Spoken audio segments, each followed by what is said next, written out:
Hey there, everybody. Welcome into this edition of ESPN FC's Extra Time on a day I'm told I'm being very negative by Craig Burley, of all people. Yes. Imagine that. Picky. Picky? Me? No. Never. Craig, Stevie, Mario with us as well. Not we got listening. your questions.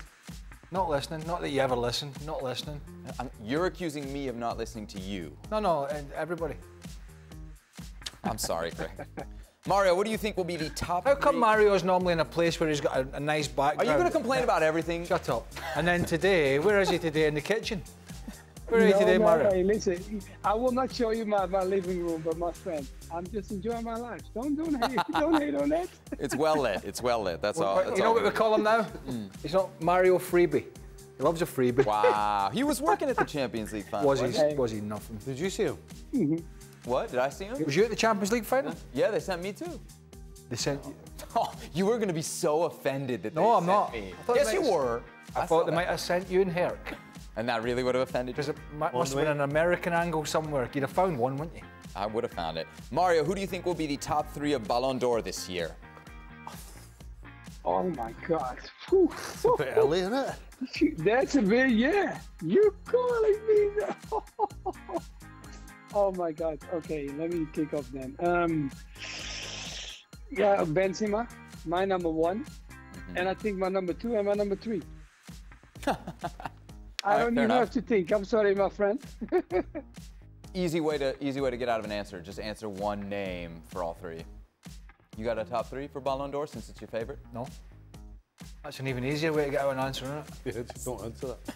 Plead the fifth. What's a reasonable amount to spend on a birthday cake, in your opinion? What'd you spend, 200 the other night? He didn't spend it. Yeah, I did spend. He No? didn't spend that. I would suggest. You talked about that on the show last time. Was it like 30? Well, he was My granddaughter's involved. birthday, but the size of the party makes no difference. Like, nicely decorated. I think $75 is ample. Wow, okay. What's your cake budget? 15. 15? 15. Yeah, you go down to the local supermarket, bish bash bosh, chocolate cake. Oh, I'm expecting 2 for $20. Hey, Wow. I don't want to be your granddaughter. Hey, It's a cake, innit? hey, Mum, Grumpy's coming. Look at that, he's got one of these rubbish cakes again. What was on the cake? What was the design that was so unique, that was expensive? or what? Poppers, you know, you might know nothing about this. This actually might be out now. So there's a kid's toy, it's called a popper. So you just pop the things and it's all the colours of the rainbow. Oh, okay. So that was the design So of that was what was on it. Seb, don't go it's down the that design road. you're paying for. You're not Sebby. paying for the cake. I got you. Sebby, Craig. you're batting down the road. Even he can make a cake. In America. I'm now. I That never man used to can, he can, be. I never used to be. Mow it down. oh, he can mow it down, taste a cake. He can tell what price a cake is by one spoonful. One piece of that cake and he'll get it down. Yep. It's like the taste test. I don't like You're it. like the sommelier. I don't like the it. wine What do you guy. mean- what do you mean you don't like I cake? don't like you it. don't get that size. listen to you all don't this. like cake. See all this patter, all this nonsense. If you don't like cake. cake, the next time I have a birthday on this show and everyone forgets my cake, maybe you bring some leftovers from home? Next you'll be telling everybody you're dining out on salad. Craig and Stevie. Look at that. Listen, I understand there's a couple of extra chins, I'm Yeah. afraid. I'm working on it. Wisdom. Craig's bleached blonde hair asks, Craig and Stevie, why are you both so dismissive of the U.S. team against England? You don't think the U.S. has a chance to edge out England? Hold on. I don't know. What do you think the U.S. chances are against England then? I haven't even broached this subject. So what are they? This is paranoia 2.0 already. It would seem to be somebody that watches the show, though. When have I talked about the US v England?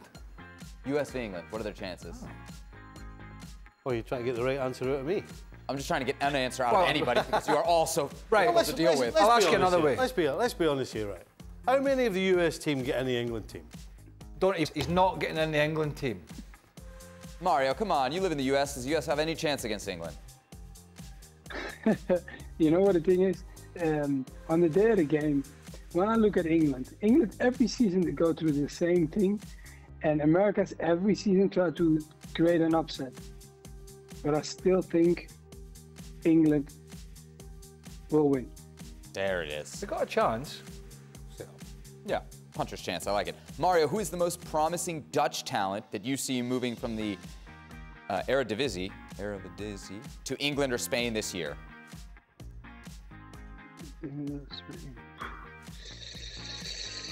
I mean, look, go through that deal, but I think that could be a great talent for us to see go through because he's coming from, okay, not from the Eredivisie directly, really quickly, but he still had a big jump.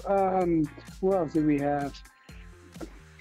It's always crucial, you know, when the guys go, I always ask myself if they can handle the pressure of, because it's always been proven that our league in Holland is very small, and I think the big advantage and the big dream starts when you leave the ocean to go somewhere else. And when you are capable to do that, make that step, that's when the journey really happens, I think, as a football player. And I think that's why they're being tested. But if I highlight, look, De Jong is one of the key things that he went from the Eredivisie to Spain. Should De Jong go to Man United? I'm worried about that. But if the coach thinks too quickly, that goes, I think Man United, as a size of a club, is a lot bigger than when you look at Ajax. Nedum's interior decorator for Stevie and Craig. How many of your trophies honors that you guys won in your respective careers would you trade in for Scotland to reach at least the semi-finals of the World Cup? No. Nothing. Not Is a there sausage. anything that not you a would carrot. give up? Middle of the donut. Charity Shield. Nothing. Charity Shield medal. There you go. That's it? Yeah, Charity Shield medal. Throw it up. Craig's, Why would we be... I'm not even going to go there. you love. I'm not even going to... I remember a wee last year during Euros. Really? Vividly. Don't you? did. Don't you? You did. No. You did say it. Somebody find the tape on that. You did say it. I'm refusing. Because I laughed when I heard you. No. Mario, this is again from Craig's bleach blonde hair. Mario, who was the best Dutch player you gotten to play with on the national team? Wow, that's a list, huh? That's a quick one. There's one player, Ronald de Boer. He helped me out when I was a young kid coming into the first team. And I think he did a lot of wonders for me because he was playing in front of me. And it was one of the players, whenever I was in trouble, he always said to me, don't worry about it. We will figure it out together. And I felt like he was always there for me, no matter what the situation would be. So that's why I would say Ronald de Boer was very helpful in my beginning of my career. You want to tell? And you're like, what I'm going to do next? Okay, one thing you learn at Ajax, you don't kick the ball out of, you know, any problem you're in, you try to keep the ball in the team. And he would say, just play it to me. But, you know, sometimes you see a player so in my career that could turn away from anybody. Okay, away from Paul Nedved, he did it to myself. And then Figo, I think he did it too. But Ronald de Boer had a trick.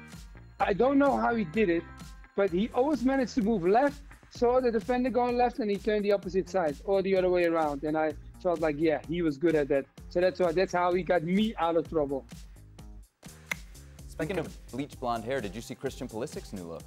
I saw it, yeah. Yeah, what'd you think? What was this? He's got blonde. We call it in the UK. We call it streaks. Okay, yeah, it's kind of like frosted. Highlights. Yeah, frosted, but it's like shaved, kind of into a mullet now. It's really a look. That's not a good sign, is it? Yeah. Hey, you got a cool. Each to their own, huh? Yeah, sometimes people do weird things before a World Cup, like dye their hair blonde, Well, it wasn't- knock their teeth out. It was during the World Cup, not before. Okay, I wouldn't my do anything apologies. stupid before. All right, we will be back tomorrow. Belief, I am not. Neither am I. Well, thank you very much for watching ESPN on YouTube. For more sports highlights and analysis, be sure to download the ESPN app. And for live streaming, premium content, and let's not forget as well, ESPN FC 7 days a week. Subscribe to ESPN+.